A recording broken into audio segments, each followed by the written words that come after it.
Hello friends. तो आज हम देखने वाले हैं कि अब हम सी और सी प्लस प्लस के प्रोग्राम स्टार्ट करने वाले हैं। तो प्रोग्राम लिखना कहाँ है ये हम देखने वाले हैं। तो जहाँ पर भी हम लिखते हैं ना तो उसको एडिटर बोलते हैं। जैसे कि मैं नोटपैड पर लिख सकता हूँ कोई भी, तो उसको नोटपैड को हम बोलते हैं एडिटर। वर्डपैड भी एडिटर है। माइक्रोसॉफ्ट ऑफिस में जो वर्ड है वो भी एडिटर ही है। वैसे ही हमें जहाँ पर भी प्रोग्राम लिखना है तो उसको हम एडिटर बोलते हैं। तो प्रोग्राम लिखने के लिए हम विंडोज़ पर टर्बो सी नाम का सॉफ्टवेयर का यूज़ कर सकते हैं, डेव सी प्लस प्लस नाम के सॉफ्टवेयर का भी यूज़ कर सकते हैं। और यदि हम लिनक्स पर काम कर रहे हैं तो वहाँ पर सॉफ्टवेयर का नाम है VIM जी एडिटर। ये दोनों भी जो है वो एडिटर्स है लिनक्स के। तो इन एडिटर को हमें इंस्टॉल करना पड़ता है, जैसे कि टर्बो सी है या डेव सी प्लस प्लस है, ये एडिटर्स हमें इंस्टॉल करने पड़ते हैं। तो जैसे कि VIM भी हमें इंस्टॉल करना पड़ता है। तो अब हमें क्या करना है, हम अभी वर्क कर रहे हैं विंडोज़ ऑपरेटिंग सिस्टम पर, तो हमें भी क्या करना है, डेव सी प्लस प्लस नाम का जो इंस्टॉलर है या डेव सी प्लस प्लस नाम का जो एडिटर है वो इंस्टॉल करना है। मैं विंडोज़ वालों के लिए प्रेफर करता हूँ डेव सी प्लस प्लस, क्योंकि ये एक अच्छा एडिटर है। टर्बो सी से भी इसका परफॉर्मेंस अच्छा है, इसलिए डेव सी प्लस प्लस का यूज़ करो। यदि आप लिनक्स पर वर्क कर रहे हो और विंडोज़ पर भी वर्क कर रहे हो, मतलब दोनों ऑपरेटिंग सिस्टम पर वर्क कर रहे हो, तो इसमें ज़्यादा फर्क नहीं महसूस होगा। जो प्रोग्राम आप लिनक्स पर करते हो वही सेम प्रोग्राम आपको यहाँ पर भी करने को मिलेगा, मतलब कोई चेंजेस नहीं करने पड़ेंगे आपके प्रोग्राम में। इसलिए डेव सी प्लस प्लस को मैं प्रेफर कर रहा हूँ। ओके, तो इसको इंस्टॉल कैसे करते हैं, तो इसको डाउनलोड करना पड़ेगा आपको पहले। तो ये रहा मेरा डाउनलोडेड सेटअप और इसका ही यूज़ करके मैं इसको इंस्टॉल करने वाला हूँ। आपको मैं इसकी डाउनलोड लिंक प्रोवाइड करूंगा डिस्क्रिप्शन में, आप वहां से जाके इसको डाउनलोड कर सकते हैं। ओके, तो इस पर डबल क्लिक करके हमें इंस्टॉलेशन स्टार्ट करना है। इंस्टॉलेशन स्टार्ट होने के बाद यहाँ पे यस पे क्लिक करो। यस पे क्लिक करने के बाद इसकी जो प्रोसेसिंग है वो हो रही है। तो अब मैं इसके बारे में आपको बताता हूँ कि डेव सी प्लस प्लस हमें क्यों इंस्टॉल करना चाहिए, टर्बो सी से बेहतर ये क्यों है। तो यहाँ पे ओके क्लिक करो और जो भी टर्म्स और कंडीशंस है वो एक्सेप्ट करो। आपने रीड किया तो भी चलेगा, नहीं किया तो भी चलेगा। एक बहुत अच्छा एडिटर है तो आप एग्री करके आगे जा सकते हो। नेक्स्ट पे क्लिक करो। यहाँ पे कोई चेंजेस करने की ज़रूरत नहीं है, ये पहले से ही सिलेक्टेड है। तो आप डायरेक्टली नेक्स्ट पे क्लिक करो और इंस्टॉल करो। यहाँ पे इस फोल्डर में जो कि सी ड्राइव में प्रोग्राम फाइल्स 86 नाम का फोल्डर है, उसमें डेव CPP नाम का फोल्डर क्रिएट कर रहा है ये, और वहाँ पे मेरा एक सॉफ्टवेयर इंस्टॉल हो रहा है। तो इंस्टॉल पे क्लिक करो, इंस्टॉलेशन स्टार्ट हो गई है। देखो ऐसे है इसको इंस्टॉल करना। तो ये बाय डिफ़ॉल्ट इंस्टॉल होता रहेगा, तब तक मैं इसके बारे में आपको बताता हूँ ये अच्छा क्यों है। तो डेव सी प्लस प्लस अच्छा है, इसके बहुत सारे कारण हैं। ये सिंगल एडिटर है जिसमें मैं सी के भी प्रोग्राम्स कर सकता हूँ, सी प्लस प्लस के भी प्रोग्राम्स कर सकता हूँ।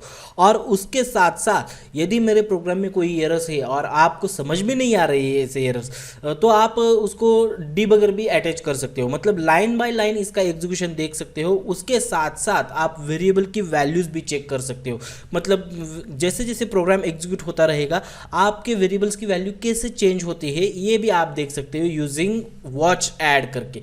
ओके, तो मतलब हर एक वेरिएबल के लिए आप वॉच ऐड कर सकते हो और उसका एग्जीक्यूशन देखते वक्त, मतलब प्रोग्राम का एग्जीक्यूशन होते वक्त आप वेरिएबल्स की वैल्यू कैसे चेंज होती है ये भी देख सकते हो।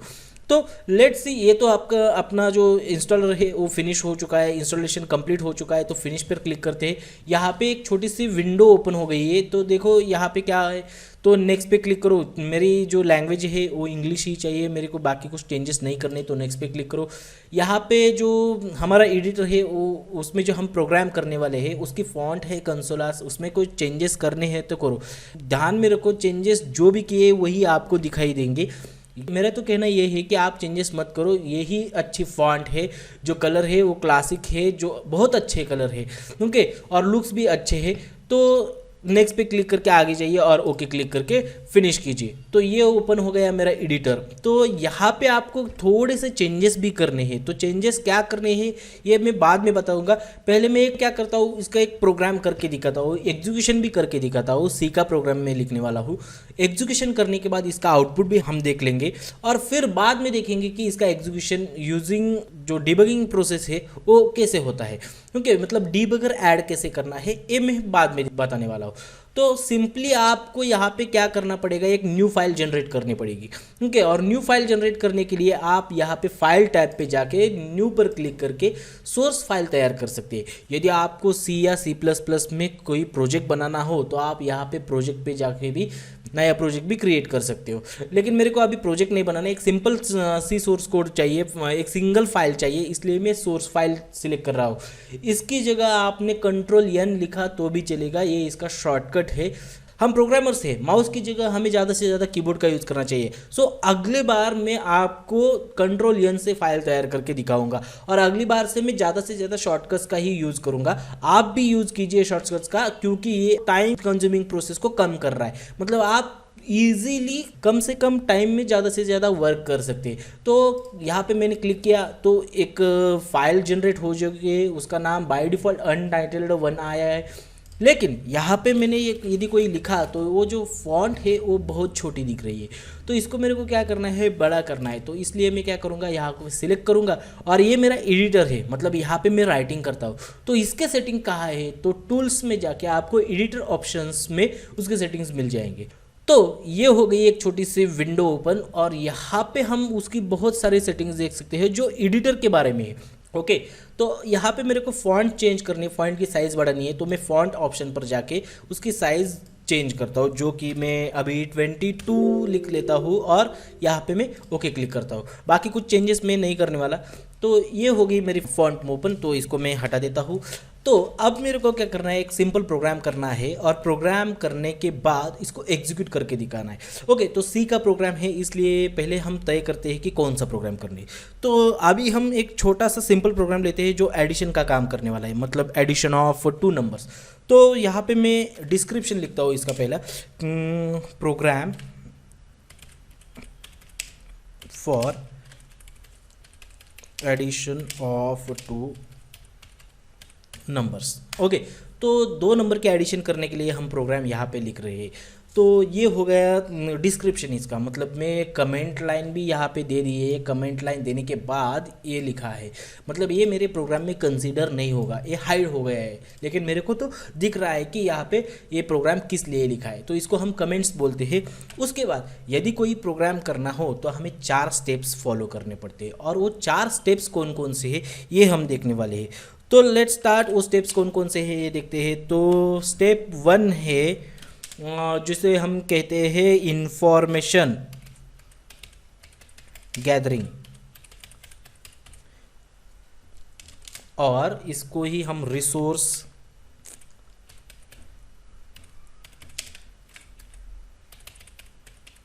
गैदरिंग ऐसे भी बोल सकते हैं। तो ये हो गई मेरी फर्स्ट प्रोसेस। इसमें हम क्या करेंगे कि हमें प्रोग्राम लिखने के लिए या प्रोग्राम जो है राइट करने के लिए कौन कौन से इंफॉर्मेशन चाहिए ये हम इसमें देखेंगे, मतलब जो भी हमें चाहिए वो हम डिक्लेयर करेंगे इस इंफॉर्मेशन गैदरिंग स्टेज में। ओके, तो उसके बाद सेकंड स्टेज है इंफॉर्मेशन, तो आपने गैदर कर लिए और वो डिक्लेयर भी की है, लेकिन वो जो डिक्लेयर किया है उसमें वैल्यूज़ नहीं है आपके पास, तो वैल्यूज़ इनपुट करने पड़ेंगे। तो इसलिए मेरी सेकंड प्रोसेस है इनपुट द डेटा। तो डेटा इनपुट किया, तो डेटा इनपुट करने के बाद जो डेटा आया है उस पर मेरे को कोई वर्किंग करना पड़ता है, क्योंकि डेटा तो आया है, तो डेटा मैंने किस लिए लिया है, तो उस पर वर्क करने के लिए। तो इसको हम प्रोसेसिंग बोल सकते हैं। तो प्रोसेस द डेटा, तो डेटा पर प्रोसेस करो, और डेटा पर प्रोसेस करने के बाद जो कोई भी वैल्यू जनरेट होगी उस वैल्यू को हमें डिस्प्ले करना पड़ता है, मतलब आउटपुट डिस्प्ले करना पड़ता है। तो डिस्प्ले आउटपुट। ओके, तो आउटपुट डिस्प्ले करने के बाद हमारा प्रोग्राम कंप्लीट हो जाएगा। मतलब हमें क्या करना है, पहले इन्फॉर्मेशन गैदर करके उसको डिक्लेयर करना है, डिक्लेयर करने के बाद इनपुट करना है, इनपुट करने के बाद जो डेटा हमारे पास है उस पर हमें प्रोसेस करना है, और प्रोसेस करने के बाद जो भी आउटपुट जनरेट हो गए उसको डिस्प्ले करना है। तो इन 4 स्टेप्स को आप फॉलो करेंगे तो आप कौन सा भी प्रोग्राम गलत नहीं लिखोगे, आपका हर एक प्रोग्राम सिंपल और ईजी हो जाएगा और प्रोग्रामिंग आपको ईजी लगने लगेगी। तो ये सब मैंने यहाँ पे ले लिया, जो कमेंट लाइंस में दिखाया है, इसलिए ये भी मेरा हाइड हो गया है। इसको हम बोलते हैं मल्टी लाइन कमेंट, क्योंकि एक ही कमेंट लाइन यहाँ पे दी है लेकिन उसमें बहुत सारे लाइंस में कमेंट मैंने ऐड किए। और इसको हम बोलते हैं सिंगल लाइन कमेंट, जो डबल स्लैश से दी जाती है। और multi line comment slash star से स्टार्ट होती है और स्टार स्लैश से एंड होती है। तो ये हो गई मेरी डिस्क्रिप्शन और प्रोग्राम क्यों लिखा है इसके बारे में और वो स्टेजेस के बारे में। तो उसके बाद हम प्रोग्राम स्टार्ट करते हैं। तो प्रोग्राम स्टार्ट करने से पहले हम इनपुट की भी प्रोसेस करने वाले हैं और आउटपुट की भी प्रोसेस करने वाले हैं। तो इनपुट और आउटपुट करने के लिए हमारे पास दो फंक्शंस है जिसका नाम है स्कैनएफ और प्रिंटएफ।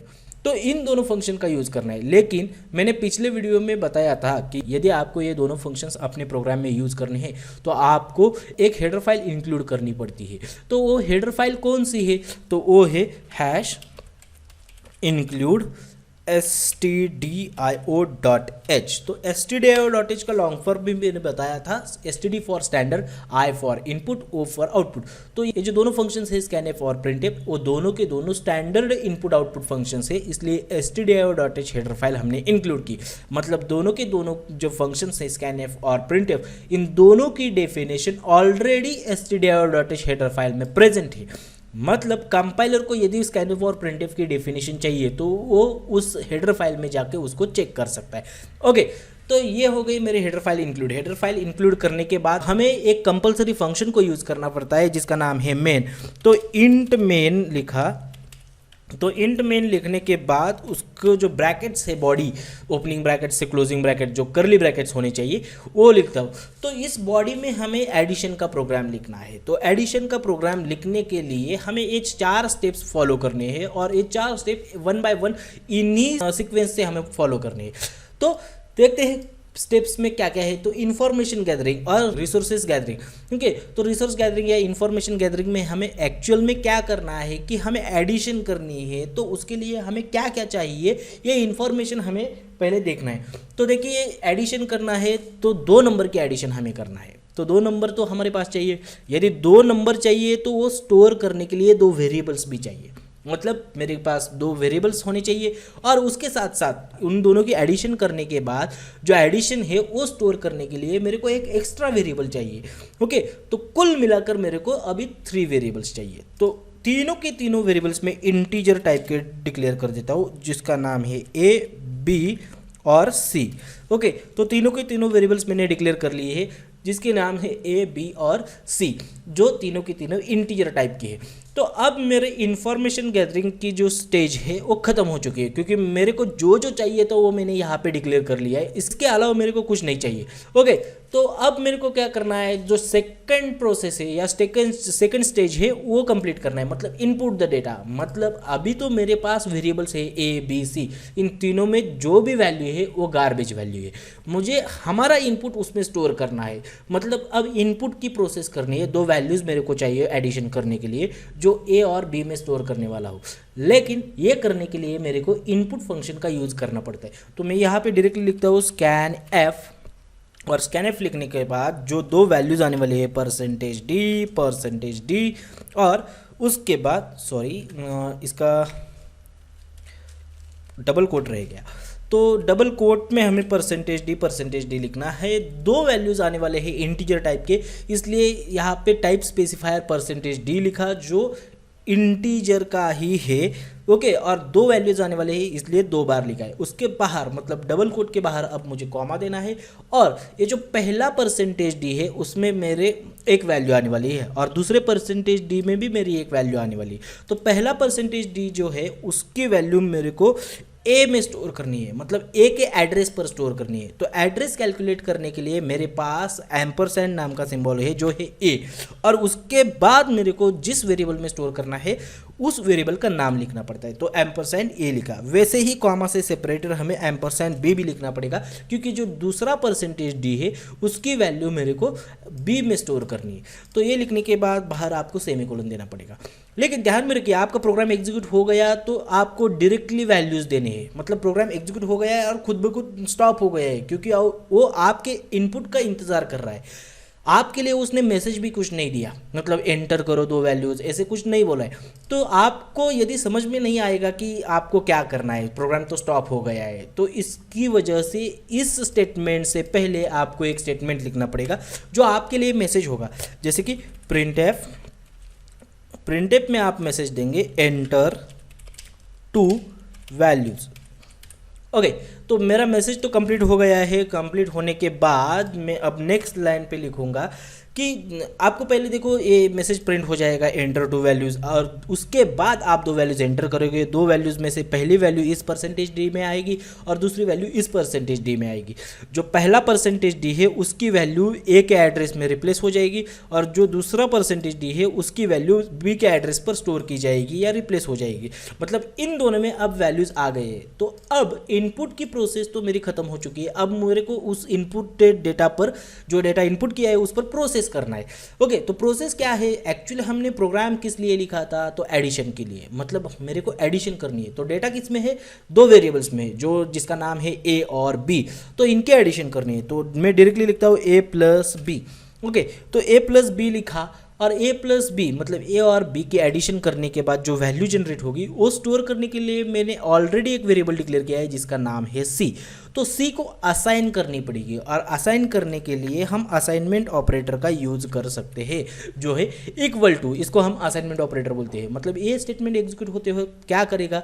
तो ए और बी के एडिशन करेगा और उसकी वैल्यू असाइन करेगा सी को। तो सी में अब इन दोनों की एडिशन आ गई है। तो इसके बाद ये जो प्रोसेस का काम था एडिशन की प्रोसेस करना, तो वो कंप्लीट हो गया है। तो अब हमें आउटपुट डिस्प्ले करना है। आउटपुट डिस्प्ले करना है मतलब क्या करना है? इस प्रोग्राम में मेरे को एडिशन डिस्प्ले करना है। एडिशन किस में स्टोर है? तो वेरिएबल सी में एडिशन स्टोर है।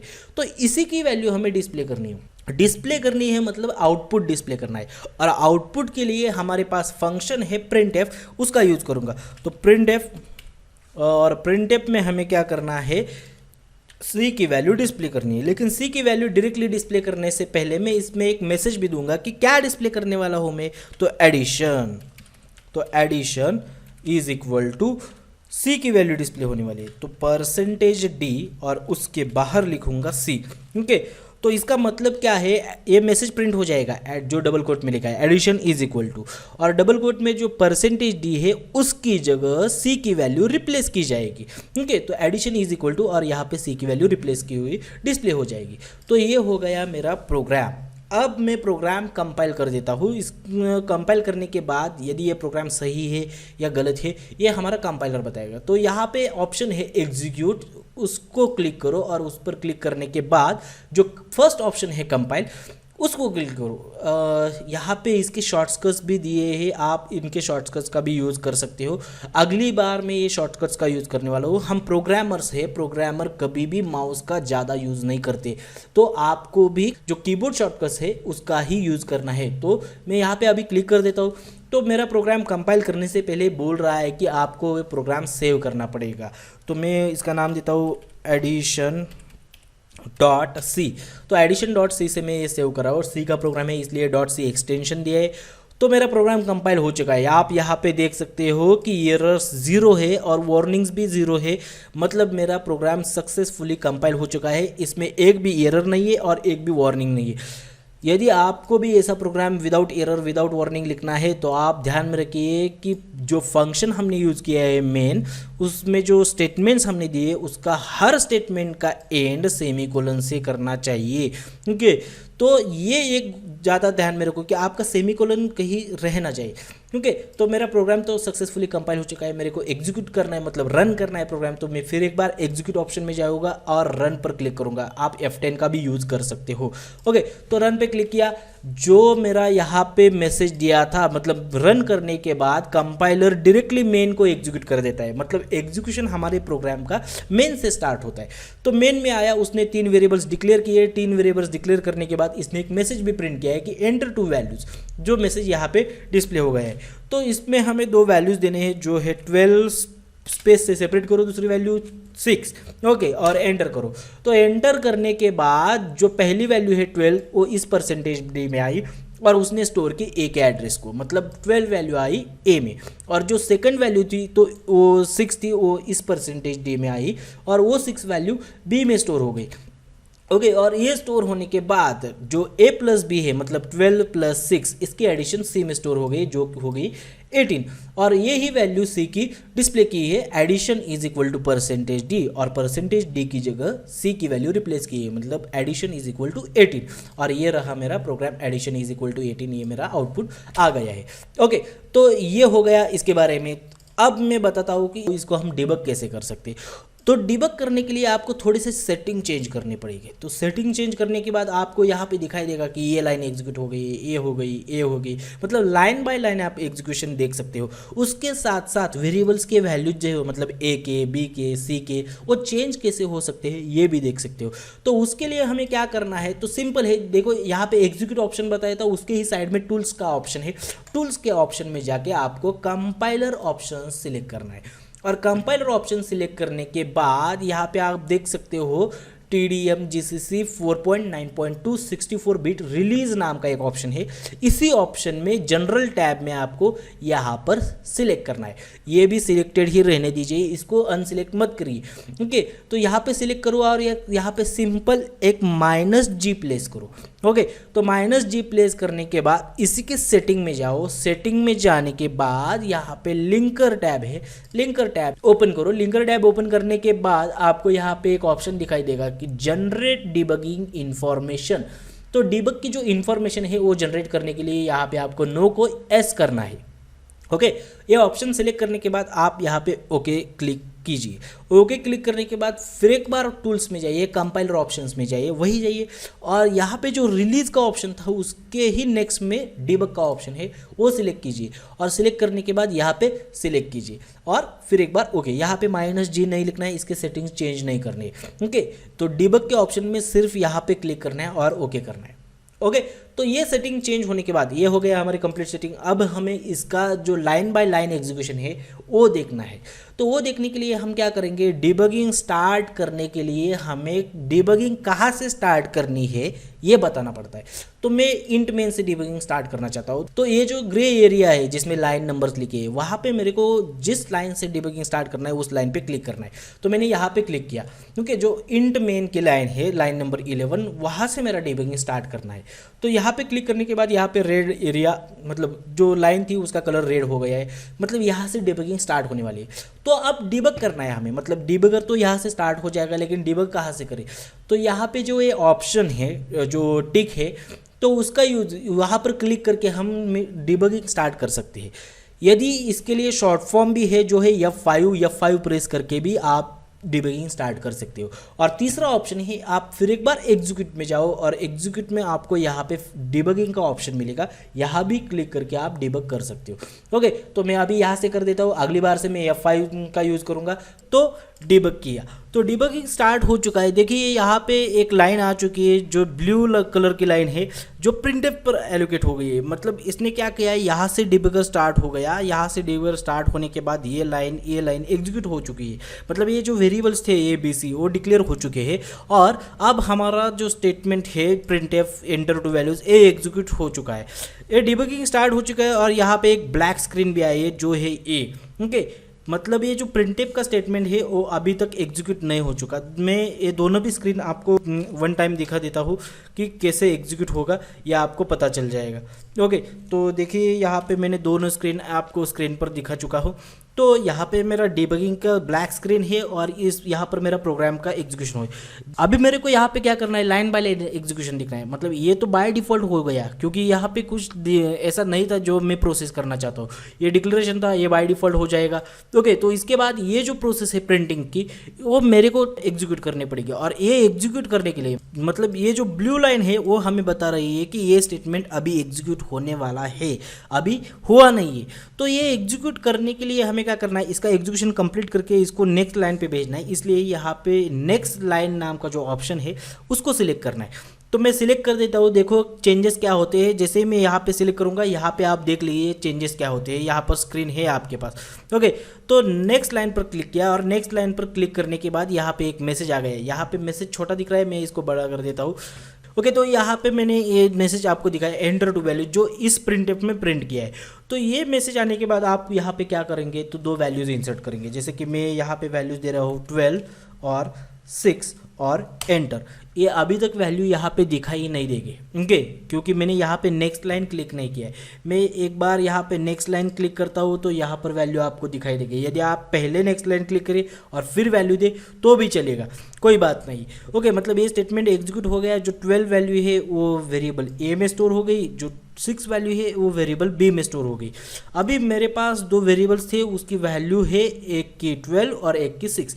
उन दोनों की भी अभी इस स्टेटमेंट में मैं एडिशन करने वाला हूँ, मतलब 12 + 6। अभी मैं नेक्स्ट लाइन पर क्लिक करूंगा तो इसकी एडिशन हो जाएगी और सी में 18 वैल्यू स्टोर हो जाएगी।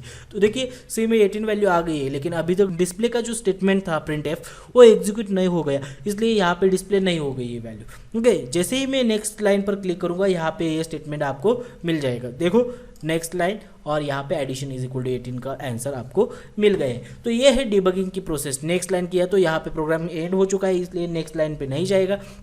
तो इसको बोलते हैं हम डीबगर। तो डीबगिंग में हम और तरीके से, मतलब डीबगिंग में हम और भी चेंजेस कर सकते हैं। मतलब वेरिएबल्स की वैल्यू कैसे चेंज होती है ये देखनी है। मतलब वेरिएबल पर वॉच ऐड करना है, मतलब मैं हर वक्त वेरिएबल को देखना चाहता हूँ तो वेरिएबल पर हमें वॉच रखना पड़ता है। तो ये कैसे करते हैं? तो ये करने के लिए फिर एक बार मैं यहाँ से डीबगर ऐड करता हूँ और डीबगर ऐड करने के बाद ये डीबगिंग की प्रोसेस मेरे पास आ चुकी है। इसको मैं इस साइड पे लगा देता हूँ, ओके। तो अब मेरे को वेरिएबल पर वॉच ऐड करना है। तो जो नेक्स्ट लाइन की टैब है या नेक्स्ट लाइन का जो बटन है उसके पास में ही ऐड वॉच का बटन है, इस पर क्लिक करो। इस पर क्लिक करने के बाद एक छोटा सा डायलॉग बॉक्स ओपन होता है, उसमें एक टेक्स्ट बॉक्स है, उसमें आपको जिस भी वेरिएबल पर वॉच ऐड करना है उसका नाम लिखना है। मेरे पास 3 वेरिएबल्स है A B C, तो मैं ए का नाम लिखता हूँ। ए पर मेरे को वॉच ऐड करना है तो उसका नाम लिख देता हूँ। तो ओके पर क्लिक करने के बाद देखिए यहाँ पे ए वेरिएबल भी जनरेट हो गया जो वॉच का वेरिएबल है, और उसकी वैल्यू बाय डिफ़ॉल्ट 1 है जो कंपाइलर ने सेट की है, उसको हम गार्बेज वैल्यू बोलते हैं। ऐसे ही मेरे को बी को भी वॉच ऐड करना है, तो सेम प्रोसेस, बी नाम लिखा और ओके क्लिक किया। बी की वैल्यू अब 0 है, उस पर भी वॉच ऐड हो चुका है जिसकी वैल्यू 0 है जो कंपाइलर ने प्लेस की है। फिर एक बार मैं सी की वैल्यू यहाँ पे ऐड करना चाहता हूँ तो सी लिखा और ओके क्लिक किया। सी की भी वैल्यू 0 है, तो यहाँ पे तीनों के तीनों वेरिएबल पर मैं वॉच ऐड कर चुका हूँ। जो मैंने वेरिएबल डिक्लेयर किए वही वेरिएबल्स में वॉच में ऐड करने वाला हूँ, और उसकी बाय डिफॉल्ट वैल्यू जो कंपाइलर ने सेट की है वो है ए की 1, बी की 0 और सी की 0। तो अब मेरे को क्या करना है, ये स्टेटमेंट नेक्स्ट लाइन क्लिक करके एग्जीक्यूट करते हुए देखना है। तो देखिए नेक्स्ट लाइन पे क्लिक किया, यहाँ पे मैसेज आ गया, वैल्यू अभी भी 100 ही है, तो यहाँ पे मैसेज आ गया एंटर 2 वैल्यूज। फिर एक बार मैं नेक्स्ट लाइन पे क्लिक करता हूँ तो यहाँ पे मेरे को वैल्यू प्लेस करने हैं। तो वैल्यू प्लेस करने के लिए 12 और 6 लिखता हूँ। पहले वैल्यू नहीं दिखाई देते थे इसलिए मैंने पहले नेक्स्ट लाइन पे क्लिक किया और फिर बाद में वैल्यू दिए और एंटर प्रेस किया। तो एंटर प्रेस करने के बाद मेरा स्कैन का प्रोसेस भी कंप्लीट हो गया है और ये ब्लू लाइन नीचे भी आ गई। देखो तो मतलब ए की वैल्यू 12 हो गई, यहाँ पे भी ए की वैल्यू 12 हो गई है, चेंज हो गया है, देख सकते हैं। और उसके बाद बी की वैल्यू जो है वो भी चेंज हो गई है, उसकी वैल्यू है 6, और सी की वैल्यू अभी भी 0 है, ओके। तो सी की वैल्यू अभी भी 0 है। तो चेंजेस 2 ही वैल्यू में हो गए जो मैंने स्कैन किए थे, ए और बी में स्टोर किए थे उन्हीं वैल्यू में। तो ए की वैल्यू 12 और बी की वैल्यू 6 हो गई है। तो अब मैं प्रोसेस करने वाला हूँ ए और बी के एडिशन, और जो 18 आएगी वो सी में स्टोर होने वाला है। तो यहाँ पे सी की वैल्यू देख लीजिए 0 है, तो जैसे ही मैं यहाँ पे नेक्स्ट लाइन पर क्लिक करूँगा वहाँ पे सी की वैल्यू चेंज हो जाएगी। तो देखो नेक्स्ट लाइन और सी की वैल्यू 18 हो गई, मतलब एडिशन हो गई और सी में स्टोर भी हो गई। तो अब मैं सी की वैल्यू प्रिंट करने वाला हूँ, तो नेक्स्ट लाइन का स्टेटमेंट सी की वैल्यू जो 18 थी वो प्रिंट हो गई यहाँ पे, ओके। तो ऐसे हम वॉच भी ऐड कर सकते हैं वेरिएबल्स पर। तो ऐसे हमें यूज़ करना है डेव C++ का एडिटर, ओके। तो इसके बारे में और भी कुछ जानकारी एक्स्ट्रा चाहिए तो आप मेरे को कमेंट में लिख सकते हो, ओके। Thank you.